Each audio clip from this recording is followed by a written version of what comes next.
Dans tout le continent, les paysans sont durement touchés ces derniers mois, que ce soit par les inondations, les infestations de criquets ou bien à présent la pandémie de coronavirus. Pour les petits paysans africains, estimés à 33 millions, ce sont des temps difficiles. John Muturi Njoroge est l'un de ceux-ci, situé dans une région du Kenya qui dispose d'un bon sol et de beaucoup de pluie. Il est assisté par sa mère et ses frères pour cultiver le sol. Ceux-ci gagnent leur vie en vendant une partie de leurs produits. Mais la pandémie a eu un impact négatif sur leur vie et leurs moyens de subsistance. Mon activité est véritablement affectée à cause du Covid-19 parce que nous ne vendons rien, de nombreux clients étant bloqués chez eux à cause du confinement. Il n'y a pas d'argent et lorsque nous vendons nos produits, nous les vendons à des prix très bas. Nathaniel Peterson est le vice-président de Boussara, une firme de recherche et de conseil dédiée à l'avancement et à l'application des sciences du comportement. Il est aussi un conseiller au Programme alimentaire mondial. Il garde l'espoir que de meilleurs jours attendront de nombreux paysans.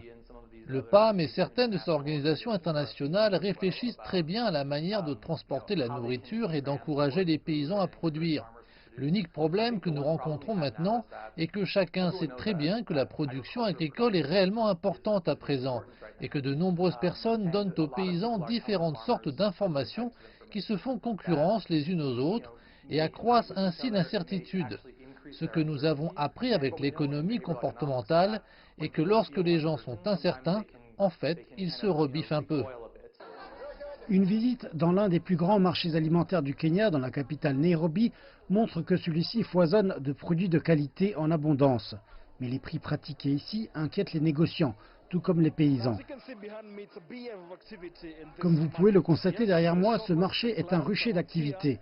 Toutefois, les clients ne sont pas là et les vendeurs se plaignent du manque d'affaires, ce qui a pour conséquence de faire chuter les prix drastiquement.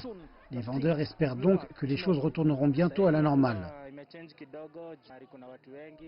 Pour le moment, les gens ont peur de venir au marché en fonction des rumeurs sur le nombre de malades du virus. Ils achètent principalement leurs produits près de chez eux et ne viennent pas ici.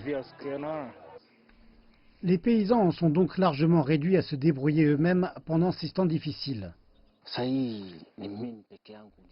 Pour le moment, je fais tout par moi-même. Je dois chercher des semences, des fertiliseurs.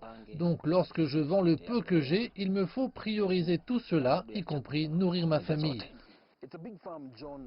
C'est une grande ferme que John et sa famille cultivent, comme vous pouvez le constater. L'objectif est de mettre de la nourriture sur la table. Cela n'a pas été une affaire aisée depuis que le Covid-19 s'est abattu sur l'Afrique subsaharienne. Et les paysans comme lui doivent à présent redoubler d'efforts pour mettre de la nourriture sur la table. Ils doivent se montrer très créatifs et avec eux le marché, parce que les prix sont très bas et aussi parce que les produits sont laissés là après la récolte.